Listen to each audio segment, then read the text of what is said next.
Hey guys, welcome to अध्ययन defence academy. सो आज के इस लेक्चर में हम डिस्कस करने वाले हैं about honourable late Ratan Tata ji. आप सब लोगों को पता है he is no more with us. वो अभी हमारे साथ हमारे पास नहीं रहे हैं, लेकिन उनके जो काम हैं वो हमेशा हमेशा अमर रहेगा हमारे साथ। ऑलराइट, तो इसीलिए उनके कामों को डिस्कस करने के लिए उन्होंने हमारे लिए क्या क्या करके गए हैं, क्या किए हैं उनका अपना लाइफ टाइम में, उन्हीं काम को डिस्कस करने के लिए मैं ये वीडियो आप लोगों के पास लाया हूँ। तो सबसे पहले in his 86 years of life उन्होंने क्या क्या अचीवमेंट किया है, वो सारे चीज़ों के बारे में भी हम आपको बताएंगे। उसके बाद जो लाइफ लेसन्स वो हम लोगों के लिए दिए हैं, राइट, वो सारी चीज़ें भी मैं आपके साथ शेयर करूंगा। और सबसे खास बात है कि जो ह्यूमन वैल्यूज उन्होंने इनकॉर्पोरेट किया है हमारी सोसाइटी को, जैसे लाइक उन्होंने लॉट्स ऑफ फिलांथ्रोपी किया है, तो वो सारे काम के बारे में भी डिस्कस करेंगे। और सबसे बात जो हमारे पास इन्होंने लिगेसी छोड़ के गया है, ना भूलने वाला लिगेसी उन्होंने हमारे पास छोड़ के गए ना, तो वो सारे चीज़ों को हम एक एक करके आप लोगों को बताएंगे। फिर चलिए शुरू करते हैं। Nothing to be very happy, I am like बहुत ज़्यादा कुछ नहीं हो सकता इस वीडियो बनाने के लिए, right, but I will be discussing about all his achievements, right, क्या क्या उन्होंने किया है, जो जो काम किया है, एक एक करके हम आप लोगों को बताएंगे। सो सबसे पहले यहाँ पर आप लाइक हेडिंग भी आप देख रहे होंगे, राइट, कि how Ratan Tata made Tata group one of the most well known and widely recognised brands in the country, explain through series of events और माइलस्टोन। तो मैं क्या करूंगा कि इन्होंने टाटा कंपनी है ऐसे इतना पॉपुलर बना पाए हैं हमारे देश के अंदर में और विदेश के अंदर में, इतना पॉपुलर कैसे उन्होंने करा पाए हैं, तो ये सारे चीज़ों के बारे में मैं आपको बताऊंगा, राइट, सीरीज में बताऊंगा फ्रॉम हिज चाइल्डहुड और from his childhood studies to the to till date till yesterday, right. So चलिए फिर एक एक करके हम लोग समझते हैं। ऑलराइट, सो जैसे मैं अभी थोड़ा सा ओवरव्यू बताऊंगा इनके बारे में, इनका कामों के बारे में, रतन टाटा के कामों के बारे में, right. So he was the former head of the Tata Sons. इसका मतलब उन्होंने पूरा टाटा सन्स के जो ग्रुप है उनको लीड कर चुके हैं फॉर सेवरल ईयर्स, ठीक है, सेवरल ईयर्स तक उन्होंने टाटा ग्रुप को लीड किया। उसके बाद उतना उसका मेहनत से, उसका अपना काम से, उसका अपना अच्छा राइट डिसीजन की वजह से एक टाटा ग्रुप को बहुत ज़्यादा पॉपुलर बनाया हमारे देश में और विदेश में। ऑलराइट, देन उसके बाद उन्होंने रिटायरमेंट लेने के बाद जो टाटा ग्रुप है ना, टाटा ग्रुप का जो इमरेटस कहते हैं ना, लाइक वन आपका चेयरमैन एमरिटस, ठीक है, चेयरमैन एमरिटस, इसका मतलब क्या होता है कि जब आप कोई हायर पोजीशन है कंपनी में रह चुके हैं, राइट, पर आप किसी रीजन की वजह से, एक उम्र की वजह से या किसी काम की वजह से आप उस पोजीशन से रिटायर्ड हो जाते हैं, लेकिन आपकी काम इतना अच्छा रह चुका है कि आपको फिर से दोबारा बुलाया जाता है, फिर से आपको एक ऑनररी पोजीशन दिया जाता है ताकि आप उस काम को देख रेख करो, उसको देखभाल करो, ठीक है, आपको एक ऑनररी पोजीशन दिया जाता है ताकि आप again advisory, as an advisory आप इनडायरेक्टली काम कर पाओ कंपनी के साथ, ठीक है। तो ऐसे उन्होंने रह चुके हैं आज तक, मतलब काल तक, ठीक है। सो सबसे क्यों पॉपुलर है, why he is very popular, सबसे पॉपुलर होने का मेन रीजन होता है उनका स्मार्ट बिजनेस डिसीजन, ठीक है, कि मतलब कब कौन सा डिसीजन लेना है, कब कौन सी कंपनी को एक्वायर करना है, ये सारी चीजें उन्होंने टाइमली डिसीजन किया है। उसका बाद की उसका जो विजन है, it is very clear, very straight forward, कि मुझे क्या करना है 5 साल में, मुझे क्या करना है 10 साल में, उनके पास रोड मैप होता था, क्लियर विजन होता था, राइट। एंड उसके बाद at the end nothing more than that, सबके पास उसके बाद आपको क्या होना चाहिए, जो हार्डवर्क उन्होंने किया है टाटा ग्रुप्स के लिए, इंसानियत के लिए, राइट, तो वो सारी चीज़ें झलकता है, मतलब, ठीक है, वो सारी चीज़ों की वजह से ज़्यादा वो बहुत ज़्यादा पॉपुलर है, because of this reason he is very popular. So आपको पता होना चाहिए he passed away at the age of 86 in a Mumbai hospital जिसका नाम है ब्रिच कैंडी हॉस्पिटल, ठीक है, रिपोर्ट्स के हिसाब से हॉस्पिटल मुंबई में है और हॉस्पिटल का नाम है that is Breach Candy hospital. Alright guys, ठीक है। सो आई होप उनका एक ब्रीफ हिस्ट्री के बारे में आपको पता चला। सो इस वीडियो में हम एक एक करके उनका पूरा टाइमलाइन डिस्कस करेंगे, कब उन्होंने क्या किया है, कब कहाँ का चेयरमैन बना है, कब उनका ग्रेजुएशन हुआ है, सारे चीज़ों के बारे में हम एक एक करके डिस्कस करते हैं। ठीक है, तो सबसे पहले he was born in the year of 1937। सबसे खास बात ये आप जाने कि उनका जो जन्म हुआ है कब हुआ है, 1937 जन्म हुआ है। किस में जन्म हुआ है? At the Ratan Tata is known to that is born to Sono and Naval Tata. His daddy name is Naval Tata. So he is born in the year 1937 in the family of Naval Tata. All right, guys. So now let's see. So what happens in 1955? That is at the age of 17. He moved to US for his education, for his graduation. So at the age of 17 he went to USA, right, to study architecture and engineering. At the age of 17, आप ध्यान रखना, at the age of 17 he went to US, okay, at Cornell University. So this is the Cornell University, to study architecture as well as engineering for the period of 7 year. वहाँ 7 year रहते हुए भी उन्होंने कुछ काम किया है, कई सारे कंपनियों के साथ काम किया उस 7 year ड्यूरेशन में, जब तक उनका डिग्री नहीं हुआ था, राइट। सो आप यहाँ देख सकते हैं 1962, इसका मतलब आफ्टर 7 ईयर उनका डिग्री अवार्ड होता है, bachelor of architecture. So he is getting a graduate degree, okay, in the course that is architecture, okay, after the span of 7 years. फिर जब उनका डिग्री खत्म होता है, that is in 1962, right. So he got the degree in the 1962। Thereafter उन्होंने क्या किया है, Ratan Tata joined Tata group. So degree जैसे ही खत्म हुआ, उन्होंने डिग्री जैसे खत्म किया, फिर टाटा ग्रुप उन्होंने ज्वाइन किया। ठीक है, तो टाटा ग्रुप जब ज्वाइन किया, उससे पहले भी यानी ग्रेजुएशन के दौरान उन्होंने कई सारे कंपनियों के साथ काम कर चुके थे, जॉन्स जैसे इमॉन्स इन लॉस एंजलिस, वहां पर भी काम कर चुके थे यानी ग्रेजुएशन के दौरान। सो तब जब उन्होंने टाटा ग्रुप को जब उन्होंने टाटा ग्रुप को इंडिया आके ज्वाइन किया, तो he join as an assistant at the Tata industry. उन्होंने एज एन असिस्टेंट ज्वाइन किया है in the Tata industry, okay. फिर जब उन्होंने ज्वाइन किया, फिर जमशेदपुर में उन्होंने 6 मंथ का ट्रेनिंग लिया है, राइट। सो उन्होंने 6 महीना ट्रेनिंग लिया है जमशेदपुर, कहाँ पर, इन the Tata engineering and locomotive company. अब उस कंपनी को हम लोग क्या कहते हैं, टाटा मोटर्स कहते हैं, ठीक है। उसमें उन्होंने जैसे ग्रेजुएशन हुआ, उन्होंने ज्वाइन किया as an assistant, okay, as an assistant join किया at the Tata industries. Then वहाँ 6 महीना ट्रेन करने के बाद, ओके, तो उन्होंने 6 महीना ट्रेन किया है, ठीक है। सो लेट्स सी, उसके बाद जब उन्होंने 6 महीना ट्रेन किया, then what happened in 1963, Ratan Tata फिर से उन्होंने क्या किया, move to Tata Iron and Steel Company, जिसको हम टिस्को कहते हैं, ठीक है। TISCO now known as Tata Steel and it's Jamshedpur facility for a training programme, ठीक है। सो फिर उन्होंने मूव किया है कहाँ पर, at the TISCO branch, after completing his training of 6 months, alright. So in 1965 is appointed technical officer in TISCO engineering division. अब उनको पहले असिस्टेंट था, ट्रेनिंग किया, ट्रेनिंग करने के बाद अब उनको एक क्या मिलता है, now he is a technical officer, okay. Now he is a technical officer in the TISCO engineering division, okay. कब, 1965, after 3 years of his graduation, 3 साल ग्रेजुएशन करने के बाद now he is a technical officer, alright. Then उसके बाद आता है 1969। So what happened in 1969, now work as a Tata group resident representative. अब थोड़ा बहुत एक्सपीरियंस हो चुका है, अभी 3 साल हो गया टाटा ग्रुप के अंदर में। Now he is being sent to Australia, उनको ऑस्ट्रेलिया भेज दिया गया as a resident representative in Australia. इसका मतलब क्या होता है कि टाटा ग्रुप ने उनको अपॉइंट किया है कि जाइए आप ऑस्ट्रेलिया के बिजनेस को संभालिए, जो भी बिजनेस के डिसीजन जरूरत पड़ेगा वो आप ले लीजिए, जो भी काम पड़ेगा उस हिसाब से आप उसमें काम करें। तो वहाँ पर उन्होंने 1 साल देख रेख किया, वहाँ पर बिजनेस स्टैब्लिश किया।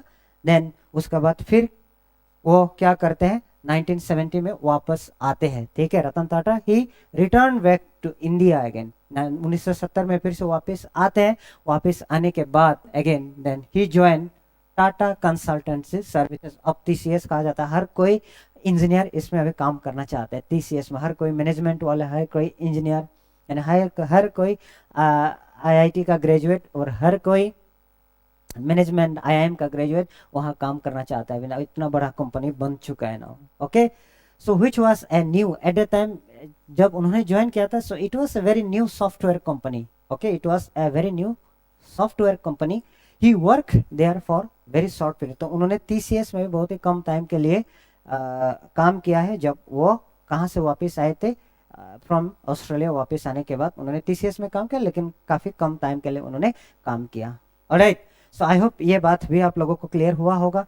देन फिर से 1971 में रतन टाटा ने क्या किया है, now he Ratan Tata is appointed as the director in charge. सबसे खास बात है, now he is a director in charge. पहले क्या था, असिस्टेंट, असिस्टेंट से टेक्निकल ऑफिसर, टेक्निकल ऑफिसर से उनको ऑस्ट्रेलिया भेजा गया। ऑस्ट्रेलिया भेजने के बाद फिर now he is A assistant director, but it is not in the Tata, but it is in the government company. इसका मतलब कहीं ना कहीं उनको रिकॉग्निशन मिला होगा इस दौरान में उनको रिकॉग्निशन मिला होगा, जिसलिए गवर्नमेंट में उनको डायरेक्टर इंचार्ज दिया गया इन 1971। ऑलराइट, फिर 1974 में क्या होता है, Ratan Tata join the board of Tata son as director. सबसे बड़ी बात होता है, अब now he is a director at the Tata sons, यानी टाटा ग्रुप के जो कंपनी है उसमें now he is a director. So now see the journey from assistant to technical officer, then technical officer to resident to Australia. He is coming back then he joined TCS. Now what he is doing, now he has been appointed as the director of the Tata Group. Okay, so ये बहुत बड़ा achievement. हालांकि सबसे बड़ा position आपका chairman होता है, उसके बाद फिर से प्रमोशन होगा उनको, राइट। सो देन क्या करते हैं, फिर उसके बाद वो क्या करते हैं, डिग्री करने चले जाते हैं। सो उनको कौन सा डिग्री मिल जाता है उनको, advanced management program at Harvard Business School. So one of the most popular institute for MBA, right? So उसमें से उनको डिग्री मिल जाता है, ठीक है। सो आई होप ये बात भी क्लियर हो गया आपका। देन उसके बाद क्या होता है, 1981 में now Ratan Tata became the chairman of Tata industries. Okay, so Tata industry का अभी now he became the chairman, ठीक है। अब वो क्या बन चुके हैं, चेयरमैन बन चुके हैं पूरा टाटा इंडस्ट्रीज ग्रुप का, यानी डायरेक्टर से now chairman, the highest position, ठीक है। तब जब वो पोजीशन ले लिया, पोजीशन मिलने के बाद सो उनका फोकस क्या था, इनोवेशन, क्योंकि उस टाइम धीरे धीरे टेक्नोलॉजी आ रहा था। सो जो भी कंपनी में अभी काम होगा वो सारे किस आधार पर होगा, इनोवेशन, मतलब उसमें टेक्नोलॉजी होना चाहिए, technology oriented innovation and proper भविष्य की प्लानिंग, कंपनी के लिए प्लानिंग, ठीक है। सो हाई टेक प्रोजेक्ट लिए थे उन्होंने, इनोवेशन सोचे थे और अच्छा स्ट्रेटेजिक प्लानिंग किए थे कंपनी के लिए, तब जाके अभी टाटा ग्रुप इस मुकाम में खड़े हैं, राइट। सो इसीलिए डिसीजन इंपॉर्टेंट होता है, राइट। सो 1981 के बाद अब देखो 1983 आ चुका है। Ratan Tata launch the Tata salt brand. अब रतन टाटा ने क्या किया, 1983 में उन्होंने रतन टाटा सॉल्ट उन्होंने क्या किया, लॉन्च किया है। सो उससे पहले हमारे देश में क्या होता था, अनऑर्गेनाइज तरीके से सॉल्ट को बिका जाता था, that means not quality salt. हम लोग उस टाइम क्वालिटी सॉल्ट नहीं खाते थे। So Tata is the first to bring proper packaging and proper iodise salt. Alright, so ये इतना कंट्रीब्यूशन है उनका इंडियन इकोनॉमी के लिए, इंडियंस के लिए, ठीक है।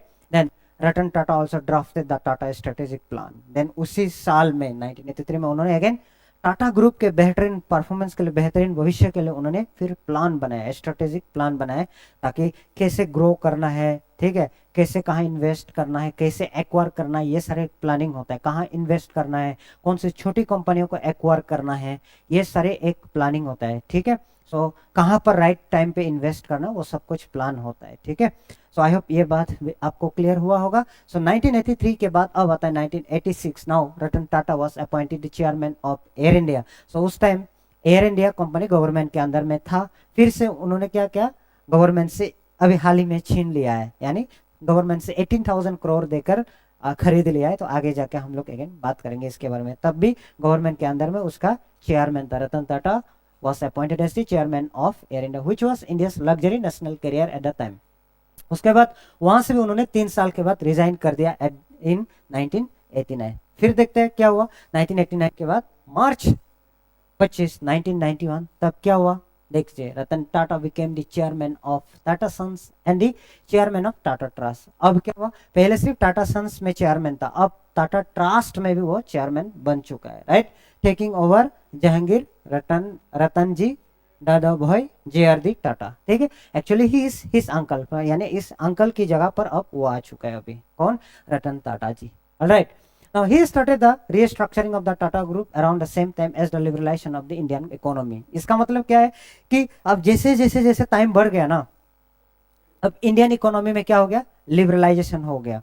मतलब क्या, नया कंपनी का इन्वेस्टमेंट आ रहे थे, मैंने मतलब क्या, कंपनियों को थोड़ा सा जगह दिया जा रहा था, स्ट्रिक्ट रूल्स नहीं था कंपनियों के लिए, तो उस हिसाब से उन्होंने भी अपना माइंडसेट लगा के हम भी उसी के हिसाब से अपना कंपनियों को सेटअप करेंगे, ठीक है, लिबरलाइज करेंगे, मतलब जैसे जरूरत है उस हिसाब से हम स्ट्रेटेजी बनाएंगे, ठीक है। तो ऐसे किया है उन्होंने 1991। देन 1999 में आता है कि Ratan Tata and his team were rejected by Ford Motors. तो वो लोग गाड़ी बनाना चाहते थे, ठीक है, यानी मोटर व्हीकल बनाना चाहते थे, फिर फोर्ड फोर्ड कंपनी उनको रिजाइन कर देता, मेरा प्रोनाउंसिएशन ही खराब है, ठीक है, फोर्ड कंपनी उनको क्या करता है, रिजाइन करना, क्या रिजेक्ट कर देता है, ये कह के कि तुम्हारे पास कोई एक्सपर्टाइज नहीं है, ठीक। लेकिन बाद में फोर्ड कंपनी के लिए बहुत बड़ा क्या होता है, you can say kick back होता है कि उन्हीं को ही बेचना पड़ता है बाद में, ठीक है, जो बाद में वही एक्वायर कर लेता है, टाटा ही एक्वायर कर लेता है। सो आयरनिकली कह रहे हैं कि Ratan Tata later bought Jaguar Land Rover, जो कि किसके अंदर में था,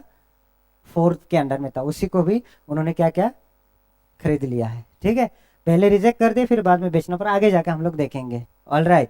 देन देखो 2000 में क्या क्या, रतन टाटा रिसीव पद्म भूषण। सो आपके एग्जाम के लिए ये इंपॉर्टेंट है, पद्म भूषण क्या होता है, so it is the third highest civilian award. हालांकि उनको सेकंड हाईएस्ट सिविलियन अवार्ड भी मिला, ठीक है, कौन सा मिला, पद्मा विभूषण। सो मेरा उम्मीद है कि let's pray that government of India उनको अभी भारत रत्न भी घोषित कर दे, राइट।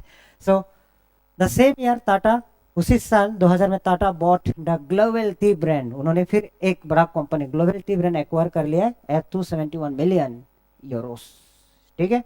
देन उसके बाद साथ साथ देखो क्या क्या उन्होंने खरीद लिया, Corus, Jaguar Land Rover, Brunner Mond, general chemical industries product, ये सारे अब उन कंपनियों को उन्होंने एक्वायर कर लिया है, ठीक है, ओके।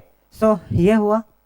देन 2004 में देखो अंदर रतन टाटा's leadership as the chairman of Tata sons, अब टीसीएस देखो, टीसीएस अब कहाँ लिस्टेड हो गया, अब इंडियन स्टॉक एक्सचेंज मार्केट में अभी लिस्ट हो गया, कौन, TCS. Now what is the evaluation of TCS, it is 183.36 billion rupees.